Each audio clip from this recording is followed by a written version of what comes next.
Hello friends, welcome to our channel complete study.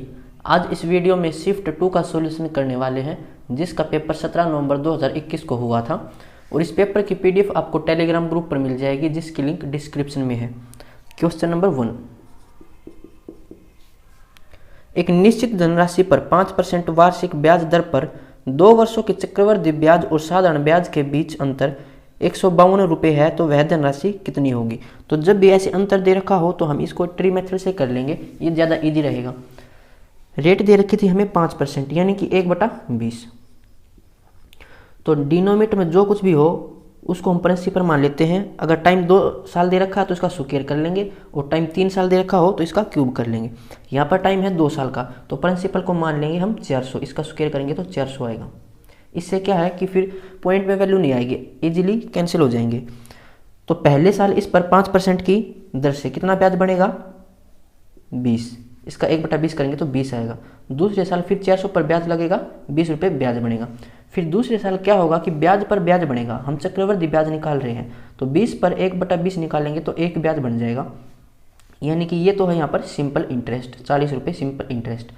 और जो ये होता है ये है compound interest minus simple interest हो जाता है, और ये टोटल होता है कंपाउंड इंटरेस्ट।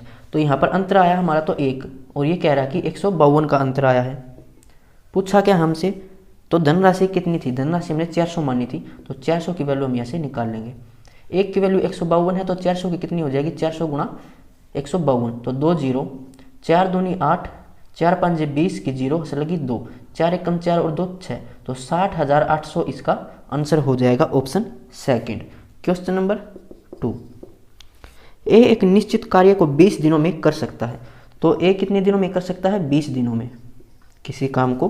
फिर बोला बी ए से 25% अधिक कार्य कुशल है, यानी कि ये इसकी एफिशिएंसी है। तो 25% अधिक कार्य कुशल मतलब 1/4 होता है 25%। अगर ए की एफिशिएंसी 4 है तो बी इससे 1 अधिक करेगा, यानी कि बी की एफिशिएंसी हो जाएगी यहाँ से 5। एक दिन में ए अगर 4 काम करेगा तो बी 5 काम कर लेगा एक दिन में। फिर बोला सी बी से 20% अधिक कार्य कुशल है, 20% होता है 1/5। अगर बी की एफिशिएंसी 5 है तो सी की एफिशिएंसी कितनी हो जाएगी, 6। अब यहाँ पर देखो दोनों जगह क्या सेम है, बी सेम है, बी यहाँ पर भी 5 है, यहाँ पर भी 5 है, तो एफिशिएंसी सही है, किसी को मल्टीप्लाई करने की जरूरत नहीं है। ए की एफिशिएंसी 4 है, बी की 6 है, सी की 6 है और बी की 5 है। अब देखो ए की जो एफिशिएंसी वो तो है 4, और टाइम कितना है 20 दिन, तो वर्क कितना हो जाएगा, वर्क होता है एफिशिएंसी मल्टीप्लाई में टाइम। तो एफिशिएंसी है ए की 4 और टाइम है 20, तो टोटल वर्क हो जाएगा 80। एक दिन में 4 काम करता है, 20 दिन में कितना काम करेगा, 80।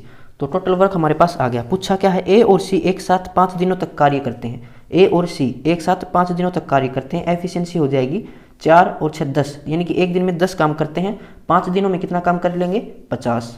80 काम टोटल था, 50 कर लिया, तो शेष कितना रह जाएगा, 30 काम अब बच गया। फिर बोला है बी अकेले शेष कार्य को कितने दिनों में पूरा करेगा। तो शेष काम 30 था, बी को करना है, बी की एफिशिएंसी थी 5, तो 5 से इसको डिवाइड कर देंगे, ये टाइम आ जाएगा 6 दिन। 6 दिनों में से पूरा काम कर लेगा, option 4। Question number 3,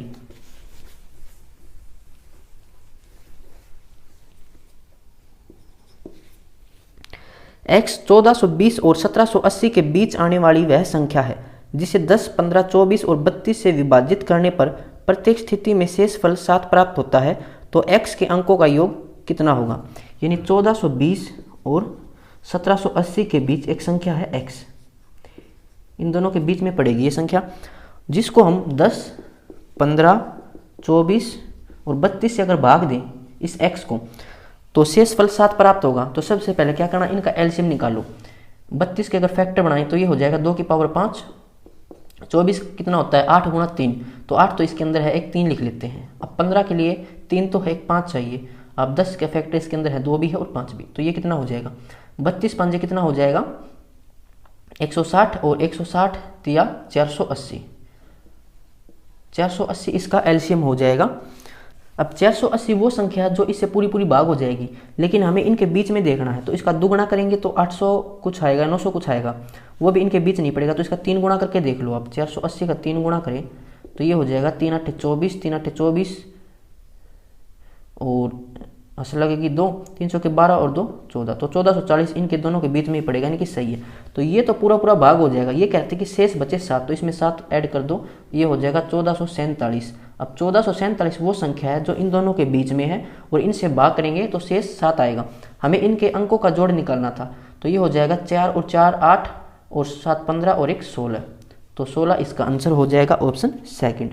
question number 4, एक वस्तु के अंकित मूल्य पर 10% और 5% की क्रमिक छूट देने के बाद वह 3420 में बिकी, तो वस्तु का अंकित मूल्य ज्ञात कीजिए। यहाँ पर लिख लेते हैं मार्क प्राइस, यहाँ पर सेलिंग प्राइस। तो पहला डिस्काउंट था 10% का, 10% होता है 1/10, यानी कि अगर मार्क प्राइस 10 है तो 1 का डिस्काउंट दे देंगे तो बेचेंगे कितने, 9 में। फिर है 5% की छूट, तो 5% होता है 1/20, अगर मार्क प्राइस 20 है तो 1 की छूट दे दी तो कितने में बेचेंगे, 19 में। अब इनकी मल्टीप्लाई हो जाएगी 200 और इनकी मल्टीप्लाई हो जाएगी 19 निमा 171। अब हमारा सेलिंग प्राइस आया 171 और ये कह रहा था कि 171 और ये कह रहा था 3420 में बिकी, तो इसकी वैल्यू इतनी हो जाएगी। पूछा क्या है, वस्तु का अंकित मूल्य कितना था, 200, तो 200 की वैल्यू हम ऐसे निकाल लेंगे, 3420 डिवाइड में 171 मल्टीप्लाई में 200। इसका ये कितना मल्टीपल है, 2 मल्टीपल है इसका, तो ये हो जाएगा 2 दूनी 4 और 3 0, यानी कि 4000 इसका अंकित मूल्य हो जाएगा ऑप्शन 4। क्वेश्चन नंबर 5,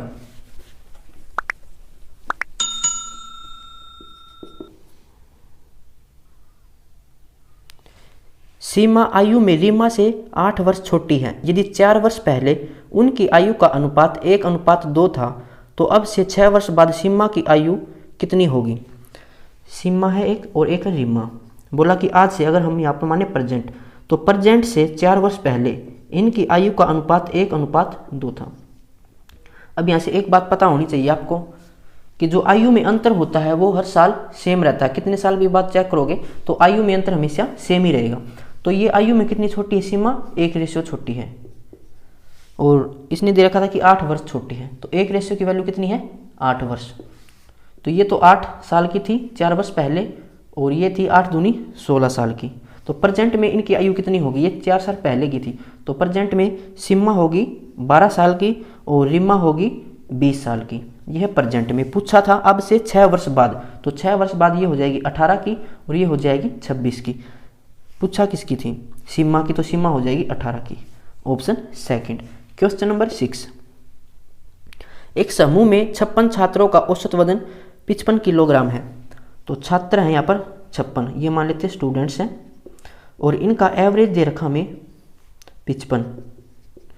फिर बोला यदि 60 किलोग्राम औसत वजन वाले 12 छात्र इस समूह से निकल जाते हैं, तो निकल जाते हैं माइनस से डिनोट कर लेते हैं इसको, 12 छात्र चले जाते हैं तो औसत कितना था इनका, 12 का 60 किलोग्राम।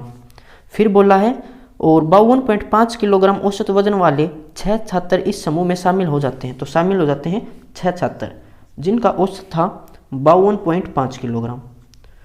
पूछा हमसे तो समूह में शेष बचे छात्रों के औसत वजन में हुई कमी ज्ञात कीजिए। तो एक तो मेथड हो जाएगा कि बेसिक से कर लें, इनका मल्टीप्लाई करेंगे सम आएगा, इनकी मल्टीप्लाई करेंगे, ये चले गए थे यानी कि इसको हमें माइनस करना पड़ेगा फिर, और ये सम आएगा और इसको फिर ऐड कर देंगे। टोटल कितने स्टूडेंट्स से डिवाइड करना पड़ेगा, 12 चले गए 6 आ गए थे, यानी कि 6 इसमें से माइनस करना पड़ेगा, तो डिवाइड 50 से करना पड़ेगा, उसमें मल्टीप्लीकेशन ज़्यादा रहेगी। हम इसको कैसे सोल्व कर सकते हैं, देखो एवरेज था 55, जो 12 बच्चे गए हैं उनका औसत 60 था, यानी कि एवरेज 5 ज़्यादा था, किनका 12 का, ये चले गए हैं माइनस से डिनोट कर लेते हैं, तो 12 5 60, यानी कि सम कितना है 60, और माइनस में चले गए थे, इतना कम हो गया सम। अब यहाँ पर देखो ये एवरेज पहले 55 था, अब हो गया 52.5, तो कितना कम हो गया, ये 2.5 कम हो गया, माइनस से डिनोट करेंगे, कम हो गया है ये, और 6 छात्र आ गए, तो इस सम कितना हो जाएगा, 6 की मल्टीप्लाई इससे करेंगे तो ये हो जाएगा 2 से मल्टीप्लाई करें 5, 5 दिया 15, और माइनस का हो जाएगा 15, यानी कि टोटल -75 हो गया सम। बच्चे कितने थे अब वो देख लो, 12 चले गए 6 आ गए, यानी कि अभी 6 चले गए थे, 56 में से 6 चले गए तो 50। अब 50 से इसको डिवाइड करना पड़ेगा क्योंकि हम एवरेज पर काम कर रहे हैं, ये सम था, डिवाइड करना पड़ेगा सम को जितने वैल्यू हैं, यानी कि जितने स्टूडेंट्स थे, तो 50 स्टूडेंट्स हैं, इनको सोल्व करेंगे तो माइनस इसलिए है कि ये कम हुआ है, तो हम इसको सोल्व कर लेते हैं, 2 से इसको मल्टीप्लाई कर लो ताकि नीचे 100 हो जाए, तो 75 दूनी 150 और नीचे हो जाएगा 100, तो 1 0 से 1 0 कैंसिल, तो 1.5 माइनस में था, यानी कि इतनी कमी हो जाएगी। और यही हमसे पूछा था कि कितनी कमी होगी, तो 1.5 किलोग्राम की कमी हो जाएगी, ऑप्शन सेकंड। तो ये इजी मेथड है, इसमें कैलकुलेशन ज़्यादा नहीं रहती। अगर बेसिक से करेंगे तो 56 और 55 की मल्टीप्लाई करनी पड़ेगी, 12 और 60 की 6 और 52.5 की, फिर माइनस करना पड़ेगा, फिर से डिवाइड करना पड़ेगा, तो उसमें टाइम ज़्यादा लग सकता है। जल्दी सोल्व हो जाएगा इसमें। क्वेश्चन नंबर 7, दो संख्याओं m और n का योग 84 है, तो m जमा n, इनका जोड़ है 84, और उनका अंतर, यहाँ पर m बड़ा है तो m माइनस n, इनका अंतर कितना है 6। उन दोनों संख्याओं का अनुपात ज्ञात कीजिए। तो जब भी ऐसी संख्या दे रखी हो, दोनों का जोड़ और दोनों का माइनस, तो पहली वाली संख्या कैसे निकालनी है, दोनों का जोड़ करो, कितना आएगा 90, 90 को 2 से भाग कर दो, आएगा 45। अब दूसरी संख्या निकालनी है, दोनों को माइनस करो, तो माइनस करेंगे तो 78, 78 का आधा करेंगे तो 39। इनकी हमें रेशियो बतानी थी, तो 45 रेशियो 39, 3 से कैंसिल हो जाएगा, 15 तिया 45 और 13 तिया 39, तो 15 रेशियो 13 इसका आंसर होगा ऑप्शन 1। क्वेश्चन नंबर 8, क्रमशः 6 सेंटीमीटर, 8 सेंटीमीटर और 10 सेंटीमीटर भुजाओं वाले 3 ठोस धात्विक घनों को पिघलाकर एक नया ठोस घन बनाया गया। नए ठोस घन की भुजा का माप ज्ञात कीजिए। तो जब भी हम किसी सॉलिड को पिघलाकर कोई नई आकृति देते हैं तो उसमें वॉल्यूम हमेशा बराबर रहता है। तो यहाँ पर 3 घन थे, तो घन का वॉल्यूम कितना होता है a क्यूब, पहले को मान लेते a1 इसका क्यूब, फिर दूसरे वाले का a2 क्यूब और a3 क्यूब, ये तीनों के वॉल्यूम है। इनको जोड़कर इन तीनों को पिघलाकर एक घन बनाया गया बड़ा, उसकी भुजा को हम डिनोट कर लेते हैं a से, तो उसका वॉल्यूम कितना हो जाएगा a क्यूब। अब इनकी भुजाएं हमारे पास हैं, 6 का क्यूब कितना हो जाएगा 216, और 8 का क्यूब हो जाएगा 512, और 10 का क्यूब हो जाएगा 1000। इनको जोड़ें तो कितना आएगा, ये 6 और 2 8, 1 और 1 2, 5 और 2 7, और यहाँ से आएगा 1, यानी कि 1728, ये a क्यूब हो जाएगा।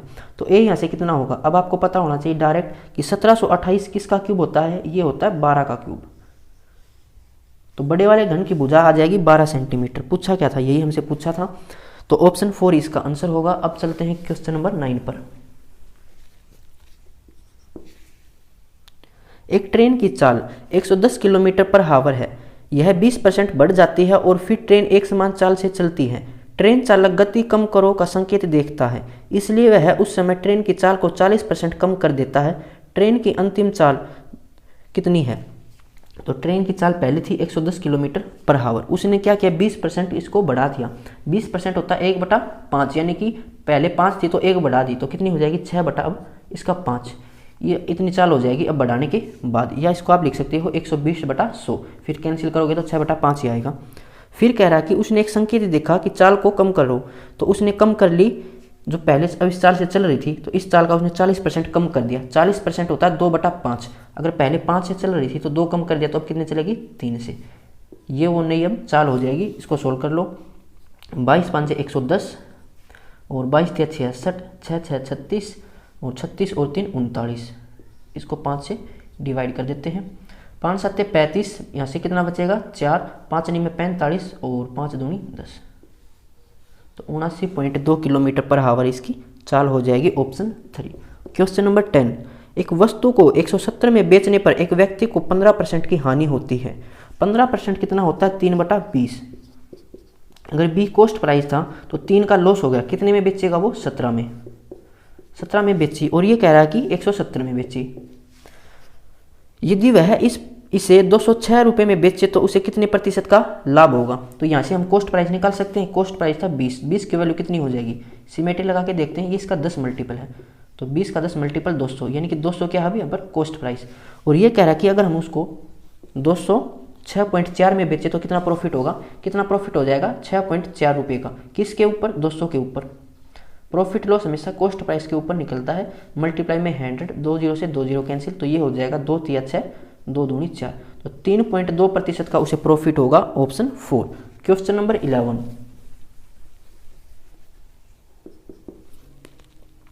किसी वस्तु के अंकित मूल्य पर 12.5 की छूट देने पर कोई दुकानदार इसे 805 में बेचता है। तो 12.5% होता है 1/8। ये वैल्यू डायरेक्ट याद होनी चाहिए आपको, जब परसेंटेज चैप्टर पढ़ाया था तभी से समझाया था। तो अगर 8 मार्क प्राइस है तो 1 का डिस्काउंट दिया जाता है, तो बेचेगा कितने में 7 में, यानी कि सेलिंग प्राइस है 7। और ये कितना कह रहा है कि 805 में बेचता है, तो 7 की वैल्यू है 805 रुपये। आगे पढ़ते हैं, यदि उसने यह छूट नहीं दी होती तो उसे इस पर 15% का लाभ प्राप्त होता, वस्तु का क्रय मूल्य कितना होगा। तो यहाँ से हम पहले मार्क प्राइस निकाल लेते हैं, यानी कि 8 की वैल्यू निकाले तो ये कितना मल्टीपल है, 7 एकम 7 बचेगा 1, 7 एकम 7, 7 पंजे 35, तो 115 मल्टीपल है, 8 का भी 115 मल्टीपल निकाल लेते हैं। 8 पंजे 40, 8 एकम 8 और 4 12, 8 एकम 8 और 1 9, तो 920 रुपये ये था मार्क प्राइस। अब कह रहा है कोई डिस्काउंट नहीं दे तो मार्क प्राइस पर ही बेचेगा ही नहीं, इसका ये सेलिंग प्राइस बन जाएगा। और 920 रुपये में बेचकर उसने 15% का लाभ कमाया है। 15% होता 3/20, अगर 20 कॉस्ट प्राइस है तो 3 का उसने प्रॉफिट कमाया, तो कितने में बेचेगा, 23 में, यानी 23 की वैल्यू कितनी है, 920 रुपये। हमें क्या निकालना है, कॉस्ट प्राइस यानी क्रय मूल्य निकालना है, तो 20 की वैल्यू में यहाँ से निकालनी है। सिमेट्री लगा के देख लेते हैं, ये इसका कितना मल्टीपल है, 23 चौका 92 यानी कि 40 मल्टीपल है, तो 20 का भी 40 मल्टीपल हो जाएगा 800 रुपये। 800 रुपये उसका कॉस्ट प्राइस था, ऑप्शन 1। क्वेश्चन नंबर 12, एक निश्चित धनराशि साधारण ब्याज पर 2 वर्ष में 8,640 और 3 वर्ष में 9,720 हो जाती है। धनराशि और वार्षिक ब्याज दर क्रमशः कितनी है। अगर हम यहाँ पर माने प्रिंसिपल, तो ये धनराशि 2 वर्ष में हो जाती है 8,640 रुपये 2 वर्ष में, और ये 3 वर्ष में हो जाती है 9,720, यानी कि यहाँ से कितना है टाइम, 1 वर्ष का। तो 1 वर्ष में कितना ब्याज बन गया, इसको माइनस करके देखें तो 0, 12 में से 4 गया तो 8, 6 में से 6 गया तो 0, यहाँ से 1, यानी कि 1 साल में 1,080 रुपये का ब्याज बन गया। तो 2 साल में कितना ब्याज बनेगा, तो ये हो जाएगा 2160 रुपये। 2 साल में इतना ब्याज बन गया, तो हम यहाँ से धनराशि निकाल सकते हैं। 2 साल का ब्याज घटा दो इसमें से माइनस करते हैं, तो 14 में से 6 गया तो 8, यहाँ पर बचेगा 5, 5 में से गया 4 और यहाँ से आएगा 6, तो 6,480 यहाँ फिर क्या था, धनराशि। देख लो किस ऑप्शन में है, 2 ऑप्शन है, तो हमें यहाँ पर क्या निकालना पड़ेगा, रेट भी। अब 1 साल का ब्याज है 1,080, धनराशि थी 6480, तो मल्टीप्लाई में 100 कर देना, या एस आई का फॉर्मूला लगा सकते हो, PRT डिवाइड में 100। तो इसको सोल्व कर लेते हैं, 0 से 0 कैंसिल, 9 से कैंसिल करें तो 9 एकम 9, 9 दूनी 18 और 9 7 63, 9 दूनी 18, 12 छिक्का 72, 100/6 होता है 16 सही 2/3%। ये इसकी रेट है और ये इसकी धनराशि है। ऑप्शन सेकंड इसका आंसर होगा। अब चलते हैं क्वेश्चन नंबर 13 पर। ए और बी की आय का अनुपात 4:5 है। तो ए और बी इनकी इनकम का जो रेशियो है वो 4:5 है। उनके व्यय का अनुपात 2:3 है, यानी कि इनके खर्चे की रेशियो है। यदि ए और बी क्रमशः 7200 और 6000 की बचत करते हैं, तो अगर आय में से हम बचत को माइनस करते हैं तो इसने बचत की थी 7200 की और बी ने की थी 6000 की बचत। तो जब आय में से बचत माइनस करेंगे तो खर्चे का अनुपात दे रखा 2:3। यहाँ पर हम क्रॉस मेथड लगा लेते हैं, इजी रहेगा। 3 के मल्टीप्लाई 4 से कितना आएगा 12, 2 के मल्टीप्लाई 5 से कितना आएगा 10। रेशियो में डिफरेंस है 2 का। जब साइन सेम हो तो माइनस करते हैं, तो 3 के मल्टीप्लाई इससे करेंगे 7200 से, तो ये हो जाएगा कितना हो जाएगा 3 दूनी 6, 3 7 21, 21,600। 2 की मल्टीप्लाई करेंगे तो आएगा 12,000। तो डिफरेंस यहाँ से कितना आ जाएगा 2 0 6 और 9, तो 9600 का डिफरेंस आ जाएगा। ये रुपए में है तो एक रेशियो हो जाएगी यहाँ से 4800। पूछा क्या है वो देखो, ए की आय कितनी थी, तो ए की आय थी 4 रेशियो। 4 रेशियो की वैल्यू निकाल लेते हैं। 2 रेशियो कितनी है तो इसका दुगुना कर देंगे, तो ये कितना हो जाएगा 0 2 6 12, 2 9 18 1 19, तो 19,200 इसकी आय थी। ए की option second. Question number 14। P ने क्यू को एक लैंप 20% के लाभ पर बेचा। बाद में क्यू ने उसी लैंप को 30% के लाभ पर पी को बेच दिया, जिससे उसे 108 रुपये का लाभ मिला। पी ने मूल रूप से लैंप के लिए कितना भुगतान किया था।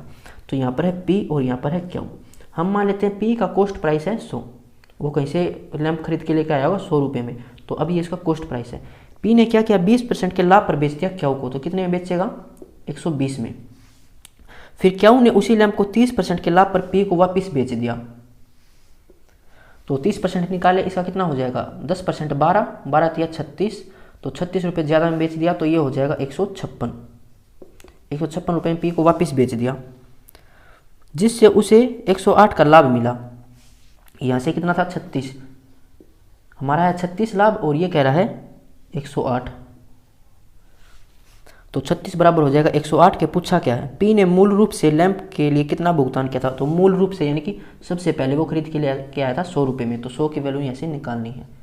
ये कितना मल्टीपल है इसका, 3 मल्टीपल है, तो 100 का भी 3 मल्टीपल 300। 300 इसका राइट आंसर हो जाएगा। इसमें गलत दे रखा है, ऑप्शन 3 इसका आंसर आएगा। क्वेश्चन नंबर 15 सिंप्लीफिकेशन से है। 6 प्लस में 3 ऑफ 7, तो ये हो जाएगा 3 7 21 माइनस में 5, ये ब्रैकेट बंद है, और डिवाइड में 2 ऑफ 11, यानी ये कितना हो जाएगा, पहले डिवाइड से ऑफ पहले सोल्व होता है, तो 11 दूनी 22 हो जाएगा। यहाँ से सोल्व करें तो आएगा 1 और 1 21 22 हो जाएगा, तो 22 भाग में 22 कितना हो जाएगा 1 इसका आंसर हो जाएगा ऑप्शन 4। क्वेश्चन नंबर 16 सोनी और गीता एक साथ मिलकर किसी कार्य को 8 आवर में पूरा कर सकती हैं और आरती अकेले उस कार्य को 12 आवर में पूरा कर सकती है, तो गीता अकेले उस कार्य को कितने दिन में पूरा करेगी। तो इसमें छोटी सी मिस्टेक है, यहाँ पर आरती की जगह क्या आएगा, सोनी आएगा, तभी ये क्वेश्चन सोल्व हो सकता है, वरना ये क्वेश्चन सोल्व नहीं होगा। इससे बता ही नहीं सकते गीता कितने दिनों में पूरा करेगी, तो आरती की जगह क्या करना है आपको, सोनी करना है। तो सोनी और गीता दोनों मिलकर काम करते हैं 8 घंटे में, और यहाँ पर सोनी करती है 12 घंटे में, तो इनका एलसीएम निकाल लो, ये टाइम है, एलसीएम हो जाएगा वर्क, तो ये हो जाएगा 12 दूनी 24 वर्क। तो इन दोनों की एफिशिएंसी कितनी आ जाएगी, वर्क अपॉन में टाइम, तो ये आ जाएगी 3 एफिशिएंसी, और सोनी की एफिशिएंसी आ जाएगी 2। तो गीता की एफिशिएंसी कितनी थी, 1 थी, सोनी की एफिशिएंसी 2 अगर यहाँ पर रख दें तो गीता की एफिशिएंसी आएगी 1। ये पूछा था कि गीता अकेले उसे कितने घंटे में पूरा करेगी, तो 24 वर्क था, एफिशिएंसी थी 1, तो 24 घंटे में उसको पूरा करेगी, ऑप्शन 1। क्वेश्चन नंबर 17 किसी निश्चित राशि पर 8% की वार्षिक ब्याज दर से 2 वर्षों में प्राप्त होने वाले चक्रवृद्धि ब्याज और साधारण ब्याज के बीच का अंतर 144 है, तो वह राशि कितनी है। तो जब भी ऐसा अंतर आए तो क्या करना है, ट्री मेथड से सोल्व करो। रेट दे रखी है 8%, तो 8/100 यानी कि 4 से सोल्व करें तो 4 दूनी 8, नीचे 25। तो डिनोमिनेटर में जो वैल्यू हो उसका सुकेर करना है या क्यूब करना है, वो देखते हैं। टाइम है 2 साल, तो इसका सुकेर कर लो। तो प्रिंसिपल हमने मान लिया 625, पहले साल इस पर रेट लगी थी 2/25, तो 625 का 2/25 निकालेंगे तो 25 दूनी 50 का ब्याज बनेगा, दूसरे साल भी 50 का ब्याज बनेगा। अब दूसरे साल ब्याज पर ब्याज लगेगा, तो 50 का 2/25 निकाल लो, तो ये आएगा 4 रुपये। ये अंतर होता है CI माइनस SI, और ये होता है SI। तो अंतर हमारा आया है 4 रुपये, और इसका अंतर था 144 रुपये, यानी कि 4 की वैल्यू है 144 के बराबर। धनराशि पूछी है, धनराशि थी 625, 625 की वैल्यू निकाल लेंगे। ये इसका कितना मल्टीपल है, 4 × 12 और 4 × 24, तो 625 का 36 मल्टीपल निकालो, 625 गुणा में 36। इसको हम लिख सकते हैं 25 × 25, और 36 को लिख लें 9 × 4। देखो 25 और 4 के मल्टीप्लाई करेंगे तो 100 आएगा, और 25 निमा 225, तो 22,500 इसका आंसर हो जाएगा, ऑप्शन 4। क्वेश्चन नंबर 18 एक संख्या में 25% की कमी हो जाती है और फिर 25% की वृद्धि की जाती है, उसमें हुई शुद्ध प्रतिशत वृद्धि या प्रतिशत कमी ज्ञात करें। तो जब भी ऐसा क्वेश्चन आए, 2% दे रखी हो, घटोतरी हो या बढ़ोतरी, या दोनों बढ़ोतरी या फिर दोनों घटोतरी, तो इसके लिए एक फॉर्मूला सीखा था हमने परसेंटेज चैप्टर में, A + में B + में AB डिवाइड में 100। तो ए यहाँ पर कितनी है, 25% की कमी, तो कमी है तो इसको माइनस लिखो, यानी कि -25 वैल्यू है, और बी है 25% की वृद्धि, यानी कि इसे प्लस से डिनोट करेंगे, तो प्लस में 25। अब इनके मल्टीप्लाई करेंगे तो माइनस का 625 और डिवाइड में 100, ये दोनों कैंसिल हो जाएंगे, ये हो जाएगा 6.25, और माइनस का है तो ये कमी है, इतने % की कमी हो जाएगी, ऑप्शन 1। क्वेश्चन नंबर 19 रघु और रमन एक निश्चित बराबर दूरी को तय करने के लिए क्रमशः 10 किलोमीटर/आवर और 8 किलोमीटर/आवर की चाल से एक साथ चलना शुरू करते हैं। रघु रमन से 30 मिनट पहले पहुंच जाता है। आरंभिक बिंदु और अंतिम बिंदु के बीच की दूरी ज्ञात करें। तो इसका एक फॉर्मूला भी डायरेक्ट बताया था जब टाइम वाला चैप्टर हमने स्टार्ट किया था। इसका फॉर्मूला होता है डिस्टेंस बराबर, जब 2 स्पीड दे रखी हो तो x और y मान लेते हैं, इनकी मल्टीप्लाई और इनमें अंतर, और मल्टीप्लाई में टाइम डिफरेंस। स्पीड है यहाँ पर 10 और 8, 10 × 8, अंतर आएगा 2 का, टाइम डिफरेंस कितना है 30 मिनट, हावरे में बना इसको तो 30/60, इसको सोल्व कर लेंगे। यहाँ से आएगा 2, और 2 दूनी 4 से 8 कैंसिल करेंगे 2, तो 10 दूनी 20, 20 इसकी वो आ जाएगी डिस्टेंस 20 किलोमीटर। ये तो था डायरेक्ट। ऐसे समझ नहीं आए तो देखो यहाँ पर है रघु और ये है रमन, ये इनकी स्पीड मान लेते हैं। स्पीड कितनी थी, 10 किलोमीटर पर हावर और 8 किलोमीटर पर हावर। तो टाइम की रेशियो हो जाएगी स्पीड का उल्टा। जब डिस्टेंस सेम हो तो स्पीड और टाइम की रेशियो इन्वर्सली हो जाती है, यानी कि यहाँ पर आएगा 8 और यहाँ पर आएगा 10। अब डिफरेंस कितना है टाइम में, 2 रेशियो का। और ये कितना कह रहा था कि 30 मिनट पहले पहुँच जाता है, यानी कि वो जल्दी पहुँच जाता है, स्पीड ज़्यादा है। तो 2 बराबर है 30 मिनट के, तो 1 बराबर हो जाएगा 15 मिनट के। जैसे किसी की वैल्यू निकाल लो, यहाँ से निकालें तो ये हो जाएगा 15 गुणा 10, यानी कि 150 मिनट। हावर में बढ़ाएंगे तो 60 से डिवाइड। अब टाइम निकल गया और स्पीड भी है तो डिस्टेंस निकाल सकते हैं, 8 गुणा 150 बटा 60। 0 से 0 कैंसिल, 2 चौका 8, 2 तिया 6, 3 पंजे 15, 4 पंजे 20। ये इसका आंसर होगा क्वेश्चन नंबर 20। 10 सेंटीमीटर त्रिज्या वाले 12 गोलाकार गेंदों को ऊपर एक पानी से भरी हुई बाल्टी में डुबोया जाता है। बाहर निकले हुए पानी को 20 सेंटीमीटर त्रिज्या वाले एक बेलनाकार जार में एकत्रित किया जाता है। जार में पानी की ऊंचाई कितनी है? तो एक बाल्टी है, ये बाल्टी हो जाएगी।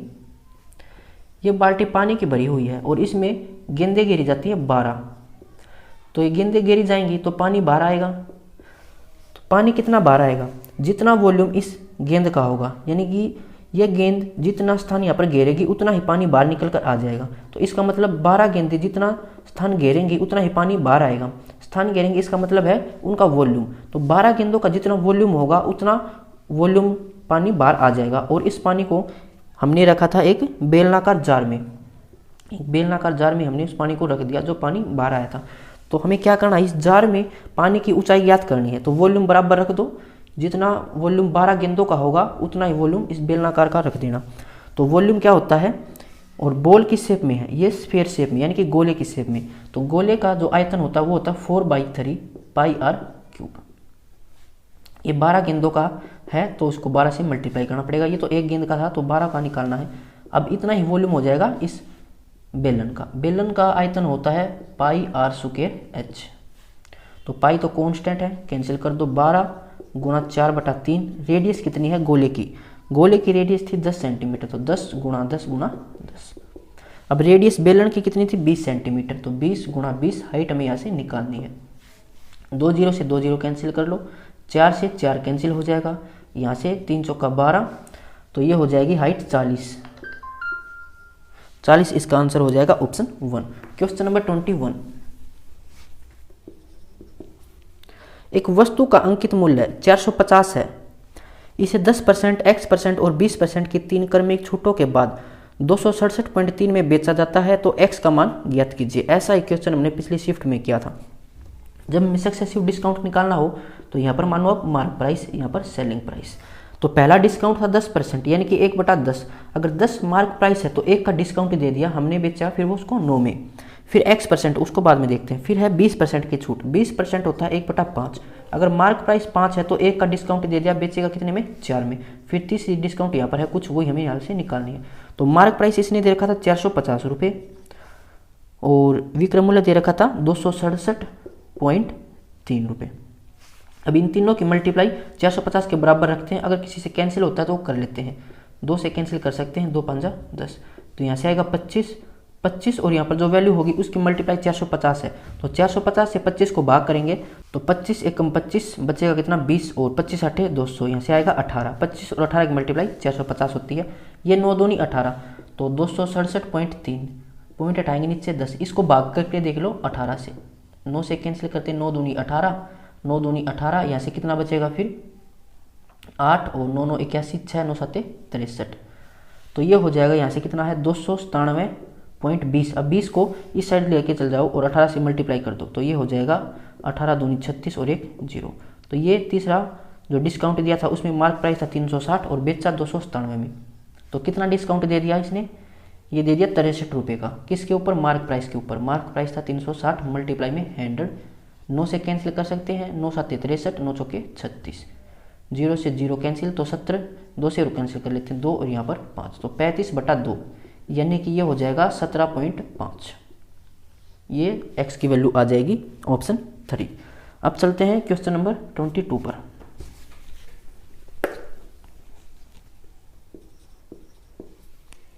शांत जल में एक नाव की चाल 10 किलोमीटर पर हावर है। नाव द्वारा धारा की दिशा में 35 किलोमीटर जाने में लगा समय धारा के विपरीत दिशा में 14 किलोमीटर जाने में लगने वाले समय का 1.25 गुणा है, तो धारा की दिशा में 60 किलोमीटर जाने में कितना समय लगेगा। सबसे पहले तो हमें दे रखा नाव की चाल, तो v की वैल्यू कितनी है 10 किलोमीटर पर हावर।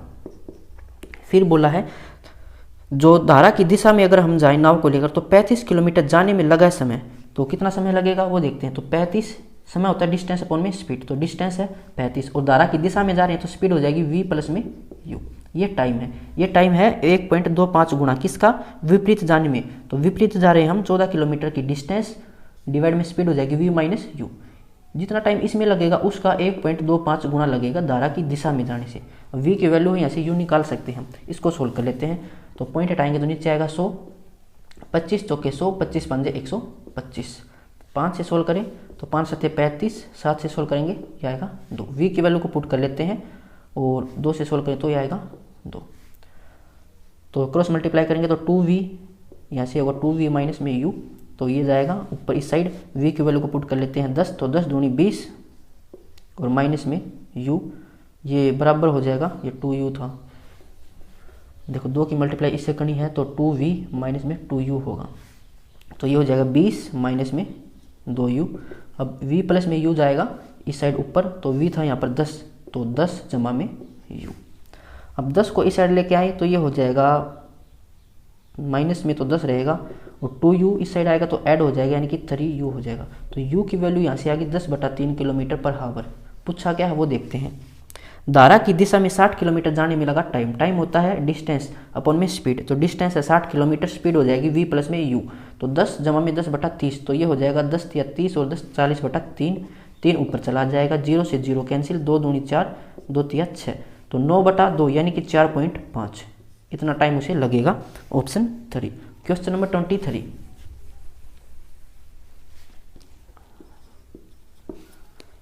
पंद्रह मीटर और 12 मीटर भुजाओं वाले कमरे के फर्श को पक्का करने के लिए आवश्यक वर्गाकार टाइलों की न्यूनतम संख्या ज्ञात कीजिए।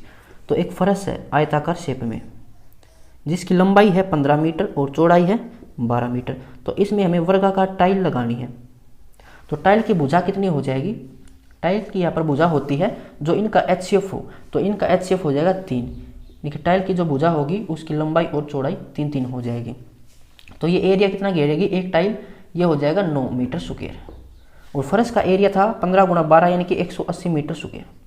एक टाइल इतना एरिया कवर करती है और पूरा कवर करना है 180 मीटर स्क्वायर, तो कितनी टाइलें लगेंगी, 9 से इसको डिवाइड करेंगे तो 20 टाइलें लगेंगी। Option second. Question number 24।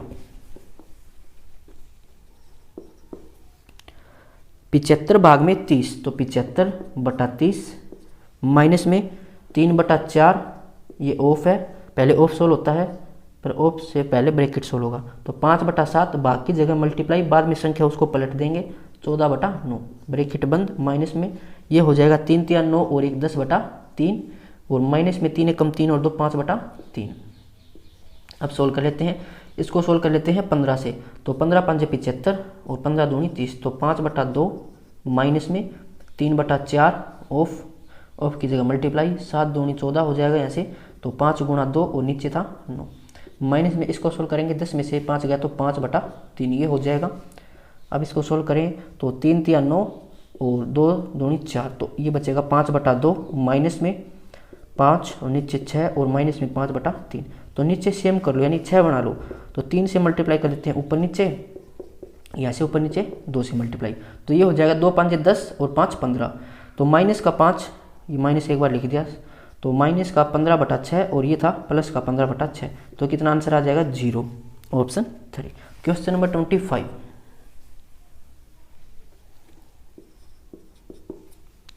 एक समूह में 24 व्यक्तियों का औसत भार 72 किलोग्राम है, तो 24 व्यक्ति यहाँ पर ये पर्सन है, ये यहाँ पर एवरेज हो जाएगी, तो इनकी एवरेज है 72।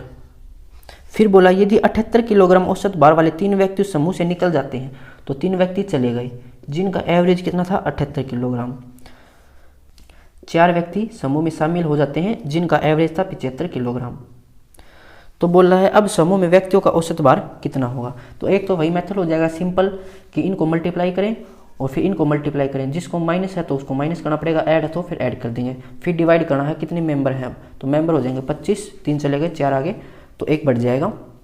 उसमें क्या कैलकुलेशन में टाइम लगेगा, इसमें डायरेक्ट कर सकते हैं हम। देखो 3 मेंबर चले गए थे और एवरेज था 78, यानी कि एवरेज कितना ज़्यादा, 6 ज़्यादा है, और 3 चले गए तो माइनस से डिनोट करेंगे, तो अब इनकी मल्टीप्लाई करेंगे, सब निकल कर आएगा 6 या 18, माइनस का 18। यहाँ से चेक करें तो एवरेज बढ़ गया 5, फिर 3 बढ़ गया एवरेज, और 4 मेंबर जुड़ गए थे तो 4 दिए 12 प्लस का 12 है, टोटल माइनस का 6 हो गया। अब ये सभी में डिवाइड होगा क्योंकि ये है सम, नीचे डिवाइड करना होता है जितनी वैल्यू होती है, तो 3 चले गए 4 आ गए तो 1 बढ़ गया, 24 पहले थे तो 25 से इसको डिवाइड कर दो, नीचे 4 से मल्टीप्लाई कर दो और ऊपर भी, ताकि नीचे 100 हो जाए, तो 24/100 ये माइनस में है तो ये हो जाएगा 0.24, इसकी कमी हो जाएगी। औसत में कमी नहीं पूछी इसने, एवरेज ही हमसे पूछा, तो पहले 72 था, इतने की कमी होगी तो ये हो जाएगा 71.76। ये हमारा आंसर हो जाएगा ऑप्शन 4। इसमें कम टाइम लगता है, बेसिक से करेंगे तो ज़्यादा टाइम लगेगा, कैलकुलेशन में फंस कर रह जाओगे। तो ये 25 क्वेश्चन पूछे गए थे। अगर किसी क्वेश्चन में आपको कोई प्रॉब्लम है तो आप कमेंट बॉक्स में पूछ सकते हैं, और पूरे पेपर की जो PDF है वो आपको टेलीग्राम चैनल पर मिल जाएगी, वहाँ से डाउनलोड कर सकते हो। मिलते हैं नेक्स्ट वीडियो में।